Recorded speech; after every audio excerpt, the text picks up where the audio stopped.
یہاں عشق خدا ہے، یہاں عشق ابراہیم ہے، یہاں عشق محمد الرسول اللہ ہے۔ ساری دنیا ہماری طرف دیکھ رہی ہے، سارے کفار دیکھ رہے ہیں، ہم اپنے مال سے خوبصورت جانور خرید کر اپنے رب کے راستے میں قربان کرتے ہیں اور دنیا کو پیغام دیتے ہیں کہ ہم اپنے رب کی رضا پر، اپنے رب کے حکم میں اور محبت میں یہ کام سر انجام دیتے ہیں۔ یہ کوئی ہمارا اختیاری مسئلہ نہیں ہے، یہ کوئی ہمارا رواج نہیں ہے، یہ کوئی ہمارا بنایا ہوا فلسفہ اور کوئی ترتیب نہیں ہے، یہ ہمارا قرآنی اسلامی مذہبی فریضہ ہے۔ قرآن نے 3 آیاتوں میں ہمیں یہ حکم دیا ہے۔ پہلی آیت میں نے پڑھ دی آپ کے سامنے، وہ ابراہیم اور حضرت اسماعیل کا۔ دوسرا آیت وَانْحَرْ إِنَّا أَعْطَيْنَا موجود ہے۔ تیسرا آیت قل ان صلاتی سورۃ الانعام میں قل ان صلاتی ونسکی ومحیایا، کہ میری نماز، میری زندگی، میرے موت اور میری قربانی اللہ ہی کے لیے ہے۔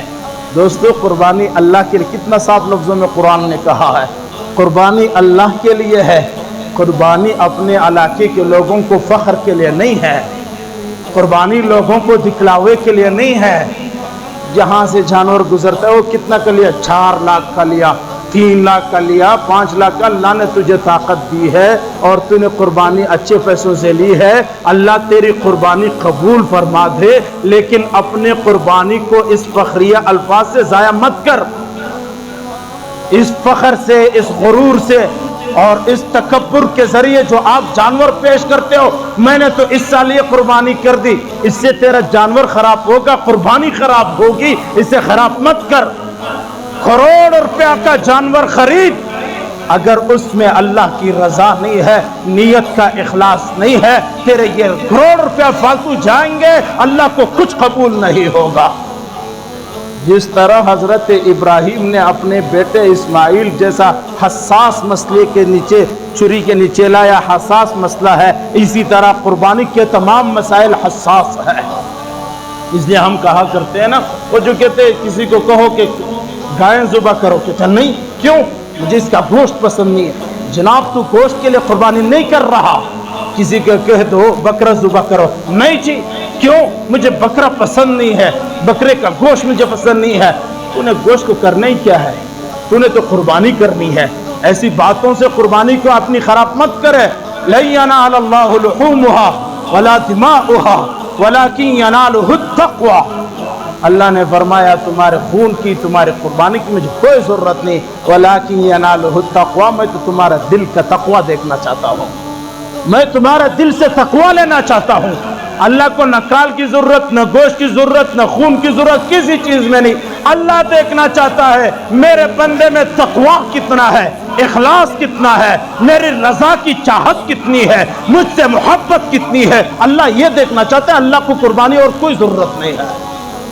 اس لیے میرے بھائیو دوستو، قربانی کو بڑے شوق کے ساتھ، بڑے فخر کے ساتھ آپ نے قربانی کرنی ہے۔ کہ ہم نبی علیہ الصلوۃ والسلام نے جب عیدگاہ کی نماز پڑھی، گھر میں تشریف لائے اور حضرت عائشہ وغیرہ سارے صحابہ تھے، کہنے لگے مجھے ایک جانور لا کے دو جس کے پاؤں جو ہے وہ بھی کالے ہو، جس کے پیٹھ میں بھی کوئی کالا نشان ہو، باقی اس کی سینگ بھی ہو، اس کی چکی بھی ہو، ایسا کوئی جانور لا کے دو۔ حضرت انس بن مالک اور دیگر صحابہ گئے، انہوں نے جانور لایا جس کے ٹانگوں میں کالے نشان تھے، جس کے پیٹھ پر بھی کالا نشان تھا، باقی جانور سفید تھا، اس کے سینگ بھی تھے، اس کی چکی بھی تھی۔ ایسا دمبا پیش کیا گیا، مینڈا جس کو کہہ دو، مینڈا پیش کیا گیا۔ نبی علیہ السلام نے خود اپنے ہاتھ سے اپنے گھر کے اندر اس جانور کو ذبح کیا اور پھر جملہ ارشاد فرمایا، اللہم تقبل عن محمد وعن آل محمد وعن امت محمد۔ اے اللہ، یہ جانور ذبح کر رہا ہوں مجھ محمد کی طرف سے، میرے بچے آل کی طرف سے قبول فرما دے، اور عن امت محمد، میری امت کی طرف سے قبول فرما دے۔ یہاں ایک جملہ اور کہہ دوں کہ ہاں، آج اگر کوئی بعض لوگ کرتے ہیں، بہت اچھی باتیں ہونا چاہیے، آج بہت سارے لوگ کہتے ہیں نبی کے نام پہ قربان کرتا ہوں، یعنی نبی کی طرف سے قربان کرتا ہوں۔ نام تو اللہ ہی کا ہوتا ہے، نبی کی طرف سے قربان کرتا ہوں، بہت اچھی بات ہے۔ جس نبی نے ہمارے لیے 1400 سال پہلے مینڈا قربان کیا، ہم اس نبی کے لیے اگر قربان کر لے بہت اچھی بات ہے. اس نبی کی طرف سے دل تو چاہتا ہے پیسے ہو مال ہو. ایک حضرت محمد صلی اللہ علیہ وسلم کی طرف سے، ایک حضرت ابو بکر کی طرف سے، ایک حضرت عمر کی طرف سے، ایک حضرت عثمان کی طرف سے، ایک حضرت علی، حضرت حسن، حسین، معاویہ، عائشہ، ان صحابہ کے نام پر بھی ہو. دل تو چاہتا. حضرت ابراہیم نے اسماعیل کو جوانی کی حالت میں، تکڑے حالت میں، بڑے مضبوطی حالت میں، خوبصورتی کے عالم میں، نوجوان خوبصورت ہوتا ہے، خوبصورتی کے عالم میں حضرت ابراہیم نے لٹایا ہے. اس لیے ہم قوم کو مسئلہ بتاتے ہیں، جب جانور ذبح کرو تو تکڑا جانور ذبح کرو، جب جانور ذبح کرو تو عیب سے پاک جانور ذبح کرو. اس کا کان بھی سلامت، ناک بھی سلامت، آنکھ بھی سلامت، پاؤں بھی سلامت، جسم بھی سلامت ہو.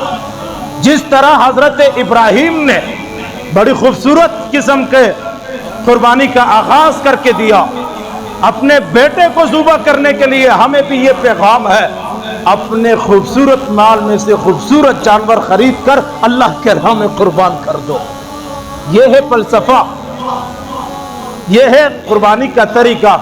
صحابہ نے کہا یا رسول اللہ ما هذه الاضاحی، یہ قربانی کیا چیز ہے؟ حضرت نبی پاک صلی اللہ علیہ وسلم نے فرمایا یہ ابراہیم علیہ السلام سنت ابیکم، تمہارے ابا حضرت ابراہیم کی سنت ہے. دنیا کفر ہماری طرف متوجہ ہے، پوری دنیا ہمیں دیکھ رہی ہے، اور ہم اپنے رب کے حکم کو پورا کرتے ہوئے، اپنے رب کے حکم کو زندہ کرتے ہوئے ہم اپنے اللہ کے راستے میں خوبصورت جانوروں کی لین لگاتے ہیں.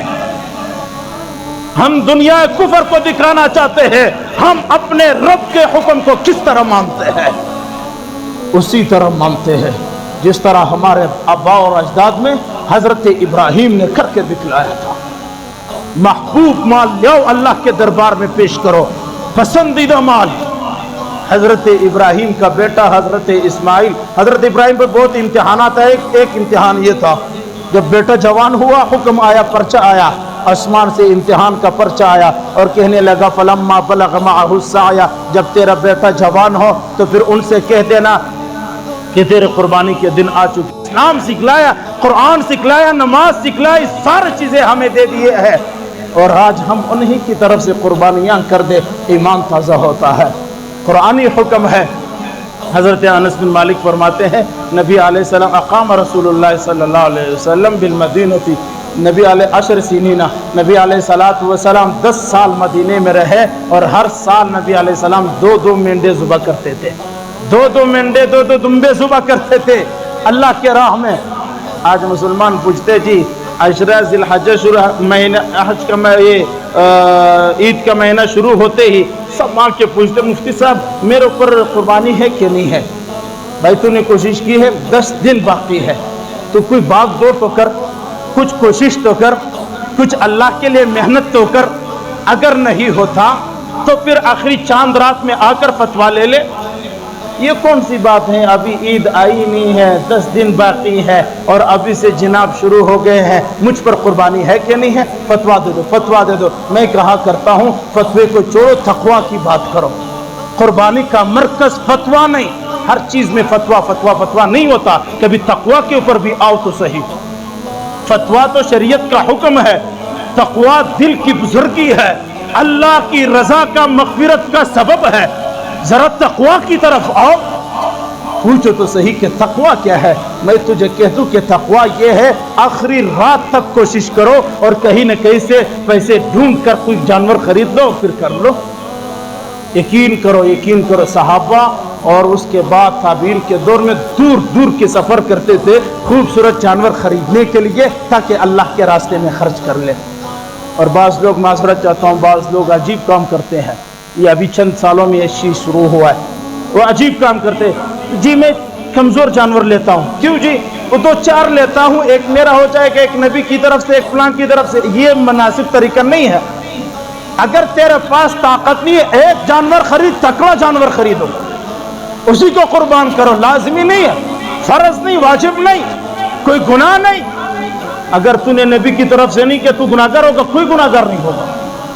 تیرے اوپر فرض توڑی ہے نبی کی طرف سے کرنا، واجب توڑی ہے تیرے اوپر نبی کی طرف سے قربانی کرنا. نہیں، ایک تکڑا جانور خریدو، اپنی قربانی کرو. 5-6 چھوٹے چھوٹے اور بالکل کمزور اور لاغر جانور خرید کر اس کی طرف سے اس کی طرف سے، اس کا معنی یہ ہے کہ تو اپنے آپ کو جتلانا چاہتا ہے، اپنا آپ بتلانا چاہتا ہے۔ کئی لوگوں نے مجھ سے کہا ہے مفتی صاحب میں ہر سال نبی کی طرف سے کرتا ہوں۔ تو ہر سال نبی کی طرف سے کرتا ہے، اللہ تجھے اور توفیق عطا فرمائے، بہت بڑا کام کر رہے ہو، اللہ قبول فرمائے۔ لیکن پھر تکڑے جانور، اور کچھ میں نے یہ بھی دیکھا ہے اپنے لیے تکڑا جانور نبی کے نام سے ہو یا خیرات کے نام سے ہو نا جی، وہ بالکل کمزور، ایک اچھے پیسوں کا ایک کمزور پیسوں کا، یہ بد دیانتی ہوگی، یہ تقوی کی کمی ہوگی۔ ایسا کام نہ کریں، تکڑے جانور خریدے، کم خریدے۔ اور یہاں ایک اور جملہ آپ کے مسئلہ آپ کے ذہن میں ڈال دوں، اگر آپ کے پڑوس میں آپ کے رشتہ داروں میں غریب اور مسکین ہے، وہ در پدر ہے، ان کے پاس طاقت نہیں ہے، آپ جو نبی کی طرف سے کر رہے ہو اگر وہ اس امتی کے حوالے کر دو، مجھے رب کی قسم ہے نبی بھی راضی، اللہ بھی راضی، اور تیرا اعمال بھی قبول ہو جائیں گے۔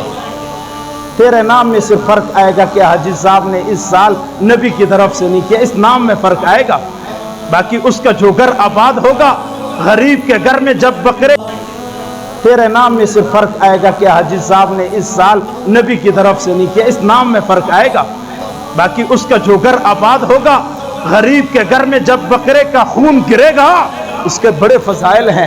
نبی کے نام پہ ہماری جان قربان، وہ سب کچھ اپنی طرف سے ٹھیک ہے، لیکن اگر آپ کے رشتہ داروں میں کوئی طاقت نہیں رکھتا تو ایک جانور اس کے لیے خرید، اگر آپ کے پڑوسی میں ہے تو ایک جانور اس کے لیے خرید، اس کو دے دے کہ تو غریب ہے، تو ایک کتنا بڑا فضیلت ہوگا۔ بہت سارے لوگ آ کے جی پوچھتے مفتی صاحب وہ قرض سے قربانی کرنا جائز ہے کہ نہیں ہے؟ میں نے کہا قرض سے موبائل لینا کیسا ہے، قرض سے موٹر سائیکل لینا کیسا ہے، قرض سے کاروبار کرنا کیسا ہے؟ کبھی تو نے نہیں پوچھا کہ قرض سے فلاں چیز لینا کیسا ہے، شاپنگ کرنا کیسا ہے، کبھی تو نہیں پوچھتا ہے، فون کرتا ہے اتنی قرض چاہیے، یہ کام کرتے ہو، اور جب قربانی کی بات آتی ہے تو جناب پوچھتا ہے کہ قرض سے ہوتا کہ نہیں ہوتا؟ اگر تیرے دل میں محبت ہے اور تقوی ہے پھر قرض سے بھی قربانی ہوتا ہے، ہر قسم کے مال سے، حلال مال سے محنت کے ساتھ قربانی ہو جاتی ہے، کوئی اس میں فرق نہیں پڑتا۔ اسی کے ساتھ ساتھ یاد رکھیے قربانی کا نصاب وہی ہے جو صدقۃ الفطر کا نصاب ہے۔ ہمارے علماء نے تو یہاں تک لکھا ہے اگر کسی کے 15 سوٹ ہے، 15 جوڑے کپڑے ہیں، 4 جوڑے اس کے استعمال کے ہیں، 10 جوڑوں کا نصاب ملاؤ، یہ بھی قربانی کا نصاب ہے۔ یہ جو ہمارے گھروں میں الماریوں میں ڈش رکھے ہوتے ہیں، ڈنر ڈش اور فلان ڈش جو رکھے ہوئے ہوتے ہیں، جو سال میں استعمال بھی نہیں ہوتی، کئی مہمان آ کے کوئی فنکشن کوئی پروگرام ہوا اس میں استعمال ہوگا، ورنہ استعمال بھی نہیں ہوتے، اس کو بھی مینشن کر دینا چاہیے، اس کو بھی قربانی کے نصاب میں داخل کر دینا چاہیے۔ ضرورت سے زائد جتنا سامان ہے وہ سارے کے سارے منشن کر دو، ان کے پیسے جمع کر دو اور اس سے قربانی۔ اور میں تو کہا کرتا ہوں پھر فتوے کی بات آ جاتی ہے، فتویٰ قربان اپنی جگہ پر، لیکن یاد رکھیے تقوی سے کام لو۔ قربانی کا مسئلہ تقوی کا مسئلہ ہے، بزرگی کا مسئلہ ہے۔ تیرے جیب میں 55 اور 50 اور 60 اور 70 ہزار کا موبائل ہے اور 1.5 لاکھ 2 لاکھ کا موبائل ہے، پھر کیسے تو پوچھتا ہے کہ قربانی مجھ پر ہے کہ نہیں ہے؟ پھر تو کیسے پوچھتا ہے میں قربانی کروں یا نہ کروں؟ پھر تو پوچھنے کی ضرورت کوئی نہیں ہے۔ ذرا اپنے کر کے جسم پہ دیکھ، تیرا لباس کتنا کا ہے، تیری گھڑی کتنی کی ہے، تیری انگوٹھی کتنی کی ہے، تیری موبائل کتنی کی ہے، تیرے گھر میں آسائش کتنے ہیں، تیرے بوٹ اور تیرے دیگر چیزیں چیک کر لیں، ان کو دیکھ کر فیصلہ کر کہ اب میرا ایمان کا تقاضا کیا ہے، میرے تقوی اور بزرگی کا تقاضا کیا ہے، قربانی ہونا چاہیے کہ نہیں ہونا چاہیے؟ ہر شخص کہے گا قربانی ہونا چاہیے۔ اس لیے میرے بھائیو دوستو اس عمل کو ضائع مت کرے، محنت کرے، کوشش کرے، نبی کی اس عظیم سنت کو، حضرت ابراہیم کی اس عظیم سنت کو، اسلام کے شعائر کو، قرآن کے احکام کو اور نبی کے اس عظیم سنت کو بڑے خوبصورتی کے ساتھ، بڑی محبت کے ساتھ، بڑی تمنا رضا خداوندی کے ساتھ، اللہ کی نصرت اور مدد کے ساتھ اور اللہ کی محبت اور اطاعت کے ساتھ، نبی کے سنت کے عشق کے ساتھ اور حضرت ابراہیم کے عشق کے ساتھ خوبصورت جانور لائیں، دنیا کو پیغام دے۔ ہم اپنے رب کے نام پہ ایسے قربان کر دیتے ہیں۔ اپنے ہاتھ سے جانور ذبح کرنا حضور کی عظیم سنت ہے۔ لاؤ جانور، اللہ کو قطرے پسند ہے، جانور کی قطرے اللہ کو بہت پسند ہے۔ باقی مسائل ہم بیان کریں گے انشاءاللہ آنے والے دنوں میں، گوشت کدھر کرنا ہے، کھال کدھر کرنی ہے، کیا کرنا ہے وہ انشاءاللہ بتاتے جائیں گے۔ اتنی بات یاد رکھو، اپنے ہاتھ سے خریدو اپنے ہاتھ سے پھالو، اپنے ہاتھ سے ذبح کرو، اپنے ہاتھ سے تقسیم کرو۔ یہ ہے قربانی کا عظیم مقاصد، اور انشاءاللہ اللہ کے ہاں قبول ہوگی۔ اللہ